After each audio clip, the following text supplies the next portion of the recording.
Yumir Marcial sure medal na matapos inakaut ang kalaban sa quarterfinals ng Asian Games.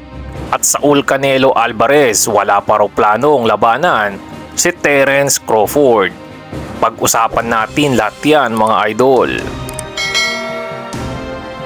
Tuloy pa rin ang laban ni Tokyo Olympics bronze medalist Yumir Marcial sa ginaganap na Asian Games matapos niyang in-knockout si Werapon Jongho ng Thailand sa quarterfinals ng men's light heavyweight division. Hindi naging madali ang laban kahapon ni Marcial matapos mabilangan ito ng standing 8 count sa round 1 nang matamaan ng counter ng Thai dahilan upang lumamang agad siya sa scorecard na lalong nagpainit sa ating kababayan. Sa round 2 ay isang right hook ang kumonekta kay Jongho na nagpabagsak sa kanya. Sinubukan pang tumayo ng Thai ngunit tuluyan ng inawat ng referee ang laban. Dahil sa panalo ay makasisiguro nang mag-uuwi ng medalya si Marcial at pasok na din siya sa semifinals kung saan sunod niyang makakaharap si Ahmad Ghoson ng Syria.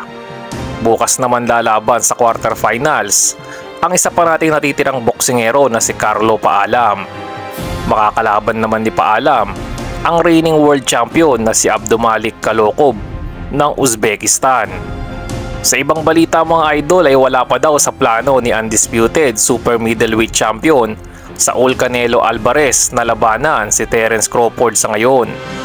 Wala pa naman daw silang napipiling sunod na makakalaban at nakatakda daw ang pagbabalik aksyon ni Canelo sa 5 de Mayo o May 5 ng susunod na taon. Magpapahinga muna daw si Canelo at ang kanyang kampo matapos nilang talunin kahapon si Jermell Charlo. Sa ngayon ay obligado din si Crawford na labanan si Errol Spence sa isang rematch dahil ito ay nasa kanilang kontrata. Ang undefeated at power puncher namang si David Benavidez ang isa sa matunog na susunod na kalaban ni Canelo.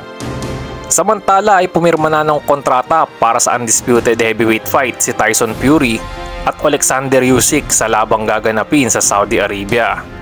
Posibleng sa December 23 or January na ito mangyari. Ilang beses na rin nagkaroon ng negosasyon ng magkabilang kampo, ngunit palaging hindi natutuloy ang kanilang laban.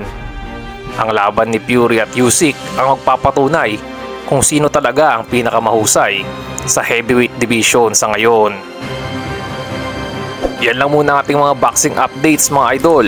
Kung nagustuhan nyo ang ating video ay huwag kalimutang mag-like, subscribe at pakipindot na rin po ang notification bell para laging updated sa mga bago nating uploads. Maraming salamat po.